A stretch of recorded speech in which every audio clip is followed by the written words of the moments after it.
नमस्कार दोस्तों, कैसे हैं आप सब। हम लोगों ने जनन स्वास्थ्य के पिछले लेक्चर में पढ़ा कि जनसंख्या नियंत्रण करने के लिए कौन कौन सी युक्तियां हैं, जिसमें हम लोगों ने गर्भ निरोधक को पढ़ा, परिवार नियोजन को पढ़ा, गर्भ निरोधक की अस्थायी और स्थायी विधियों, आईयूडी तथा शल्य क्रियात्मक विधि के बारे में पढ़ा। अब हम लोग इस लेसन में आगे पढ़ेंगे MTP medical termination of pregnancy के बारे में। मेडिकल टर्मिनेशन ऑफ प्रेगनेंसी ऐसी महिला पर अप्लाई की जाती है जो गर्भवती हो गई हो परंतु वह संतान उत्पन्न करना नहीं चाहती। MTP medical termination of pregnancy को हम सामान्य भाषा में एबॉर्शन या गर्भपात भी कह सकते हैं। ऐसी महिला जो गर्भवती हो गई हो परंतु संतान उत्पन्न करना नहीं चाहती, उसके लिए MTP medical termination of pregnancy apply की जाती है। इस प्रक्रिया में निषेचन के 12 सप्ताह के अंदर एमटीपी करवा लेना चाहिए, क्योंकि 12 सप्ताह से अधिक भ्रूण के एमटीपी कराने पर एमटीपी अत्यंत घातक हो जाती है।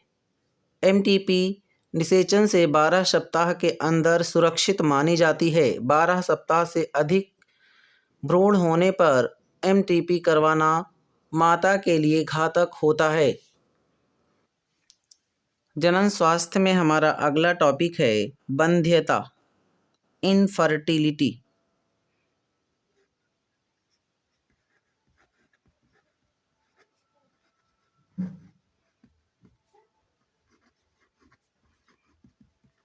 बंध्यता हमारे समाज में तमाम ऐसे युगल होते हैं जो संतान उत्पन्न नहीं कर पाते। संतान ना उत्पन्न कर पाने का कई कारण महिलाओं में भी होता है और पुरुषों में भी होता है। तो बंध्यता को हमारे समाज में बंध्यता एक अभिशाप के तौर पर मानी जाती है। बंध्यता को दूर करने के लिए हम एआरटी तकनीकी का प्रयोग करते हैं। ART assisted reproductive technologies. बंध्यता को दूर करने के लिए एआरटी असिस्टेड रिप्रोडक्टिव टेक्नोलॉजीज़ सहायक जनन प्रौद्योगिकी का प्रयोग किया जाता है। सहायक जनन प्रौद्योगिकी का इस्तेमाल टेस्ट ट्यूब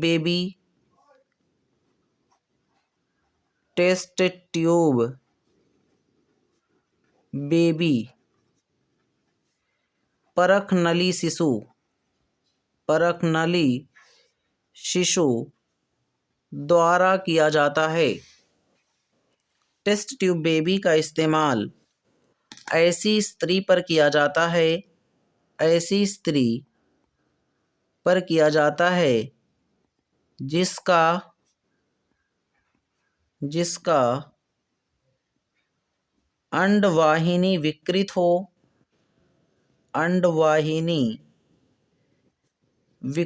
हो परंतु उनका अंडाशय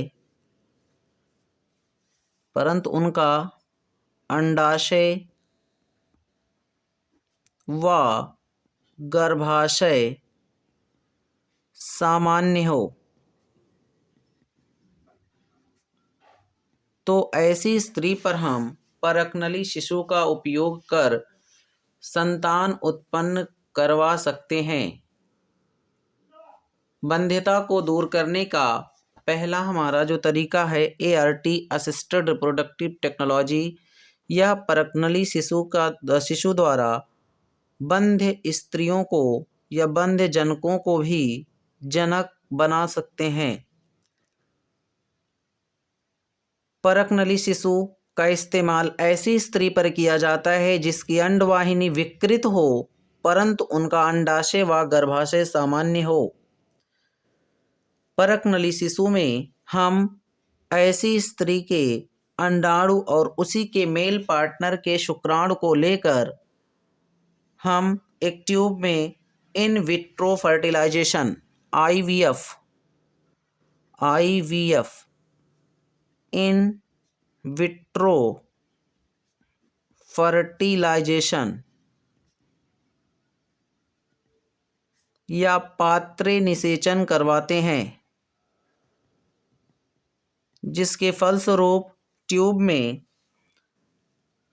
में अंडाणु और शुक्राणु के निषेचन के फलस्वरूप युग्मनज का निर्माण होता है और उस युग्मनज से धीरे धीरे भ्रूण का विकास होता है और उसी भ्रूण को फिर हम गर्भाशय में स्थानांतरित कर देते हैं।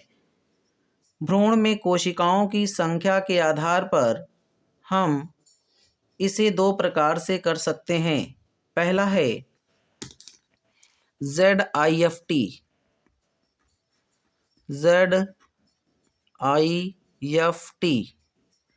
और दूसरा है IUT। ZIFT अर्थात zygote intra fallopian transfer, IUT intra uterine device. ZIFT इस प्रक्रिया में 8 ब्लास्टोमियर वाले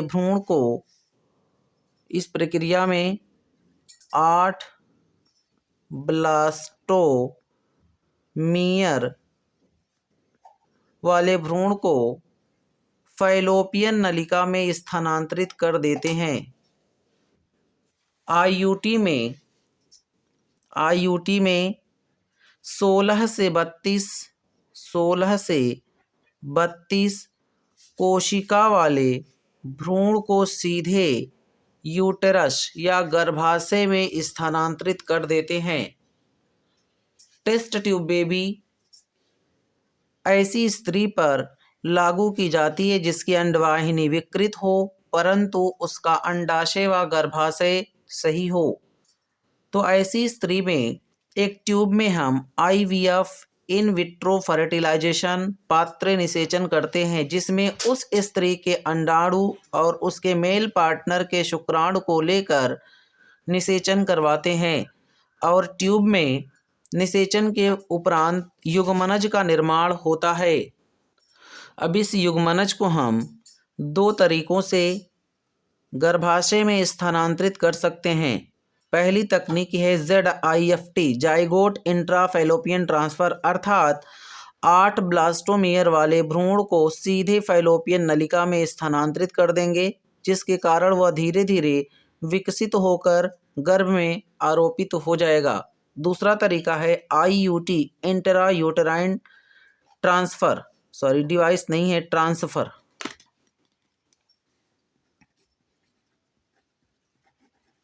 इंट्रा यूटेराइन ट्रांसफर, इसमें हम 16 से 32 कोशिका वाले भ्रूण को फैलोपियन नलिका में स्थानांतरित कर देते हैं। इस प्रकार से हम बंध्य पुरुष और स्त्री अर्थात बंध्य दंपति या बांझ दंपति में भी संतान उत्पन्न करवा सकते हैं। इसके अलावा बांझ दंपतियों में संतान उत्पन्न कराने का एक और तरीका है सरोगेट माँ।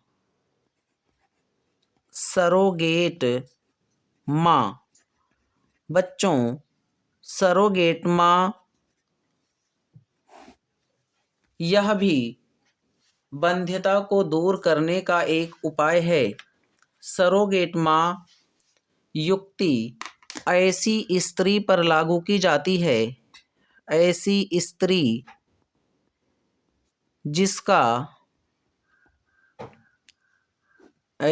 जिसकी अंडाशय फिम्बरी अंडवाहिनी सही हो, परंतु उसका गर्भाशय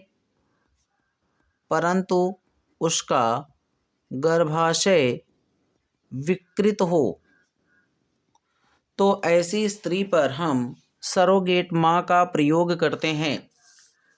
सरोगेट माँ ऐसी स्त्री के लिए होता है जिस स्त्री का गर्भाशय संतान को गर्भकाल तक सुरक्षित रख पाने में असमर्थ हो।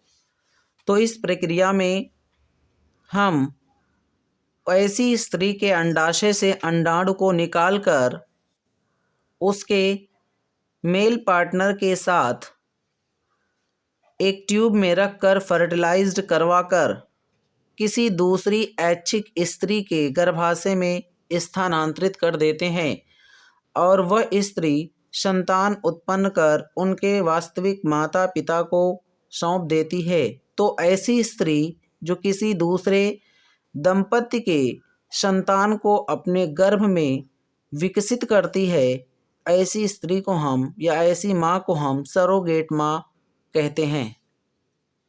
कभी कभी स्त्रियों में संतान न उत्पन्न हो पाने का और भी कारण होता है। जैसे कोई ऐसी स्त्री हो जिसका अंडाशय सही हो, जिसका अंडवाहिनी सही हो, जिसका गर्भाशय सही हो, परंतु उसका झालर या फिम्बरी विकृत हो। जैसा कि आप लोगों को पता है कि फिम्बरी अंडाणु को पकड़कर फैलोपियन नलिका में भेजने का कार्य करती है। तो ऐसी स्त्री जिसकी फिम्बरी गड़बड़ है, वह अंडाशय में बने हुए अंडाणु को पकड़ नहीं पाएगी। तो ऐसी स्त्री को कभी भी संतान उत्पन्न नहीं होगा। ऐसी स्त्री में इस समस्या को दूर करने के लिए एक तकनीकी प्रयोग में लाई जाती है जिसे कहते हैं गिफ्ट, GIFT, अर्थात gamete intra fallopian transfer. Gamete intra fallopian transfer अर्थात हम देखेंगे कि अंडाशय में अंडाणु बनता है।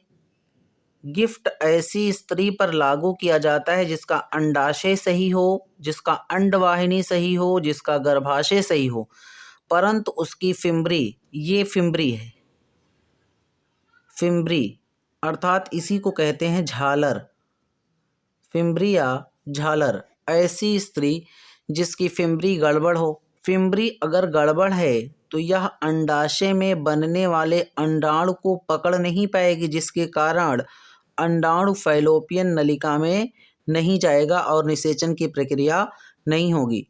तो हम करेंगे क्या, जी गिफ्ट में एक इंजेक्शन के द्वारा स्त्री के अंडाशय में बने हुए अंडाणु को इंजेक्शन से निकालकर उसी के फैलोपियन नलिका में स्थानांतरित कर देंगे।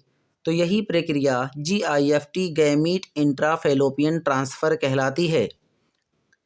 GIFT, gamete intra fallopian transfer तकनीकी एक ऐसी प्रक्रिया है जिसे ऐसी स्त्री पर लागू किया जाता है जिसका अंडाशय सही हो, जिसका फैलोपियन नलिका सही हो, जिसका गर्भाशय सही हो, परंतु उसकी फिम्बरी गड़बड़ हो।